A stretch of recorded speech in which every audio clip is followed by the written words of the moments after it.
possessed of land, livelihood, and culture. The things we write about are traumatic. Racism is brutal. So we want to issue a blanket content warning for all of it. We have written this book in a way that we hope will introduce painful material slowly and intentionally. We want to support our readers in taking in the information without being overwhelmed. But we cannot pick and choose where to put content warnings because racism is traumatic. We hope reading this book will help you develop the skill and agility to challenge racism in ways that can change this reality. Other things to know about this book. You'll notice that we, the narrator, is plural. We includes both Toni and Allie. We are a multiracial team. Toni is Black, Allie is white. Otherwise, this book is our collective adaptation of Robin DiAngelo's book, White Fragility. It is an adaptation of her words and work, but it is not the same book. Here are some of the ways it is different. It has been adapted for young adults to include developmentally appropriate material in terms of language, examples, and concepts. The author and artist team is made up of one Black woman, one Black man, and two white women who worked in consultation with Robin, a white woman. We have worked with youth readers, youth focus groups, and teachers to determine what material and language will be most relevant for a young adult adaptation. We have added images and drawings to help the concepts come alive on the page. This version includes a chapter on navigating media, social and otherwise. This version also includes a chapter on taking action. Once you understand white fragility, what can you do? You will find some answers in Chapter 10. As you flip through the book, you will see portraits of some of the scholars and activists whose work influenced Robin's theory of white fragility. Robin connects to other authors, citing them and honoring their work. And like most authors, she helps readers see their work in a new light by putting a unique frame around the whole.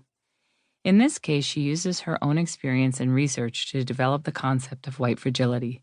We chose to highlight some of the scholars whose work Robin deeply respects to give you a sense of the intellectual roots of this concept that you are learning.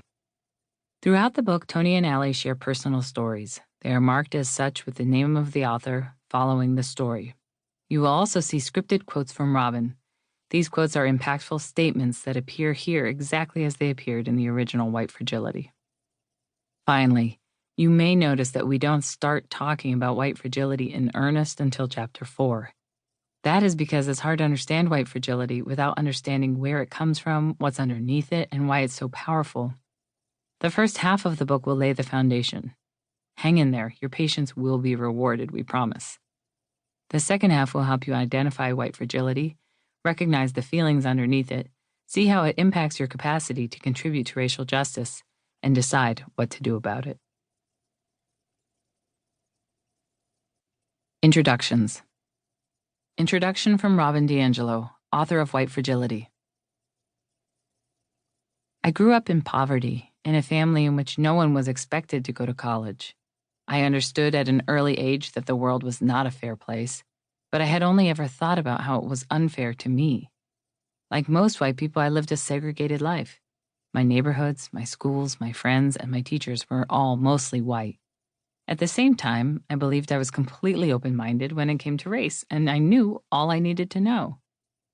Many white people thought this way, even though we didn't talk openly about race or study it in school beyond being told that Dr. Martin Luther King Jr. had ended racism. But one day, I took a job that required me to lead discussions on racism in the workplace.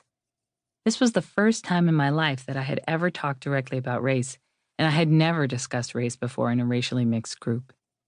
My worldview was shaken to the core during these discussions as people of color shared their experiences and challenged my limited understanding. I felt like a fish being taken out of water. The contrast between the way people of color experienced the world and the way I did showed me that I did not share the same reality with everyone around me. I realized that, regardless of how I had always seen myself, I was deeply uninformed, even ignorant when it came to the complexities of racism. This ignorance was not harmless. It impacted how I saw myself and how I related to others. It made me defensive when anyone challenged my self-image as a completely open-minded person with no bias whatsoever. I saw this same defensiveness in many other white people whenever our ideas about racism and our relationship to it were questioned. I began to call these reactions white fragility, the inability or refusal to tolerate the discomfort that comes from being racially challenged. In 2000.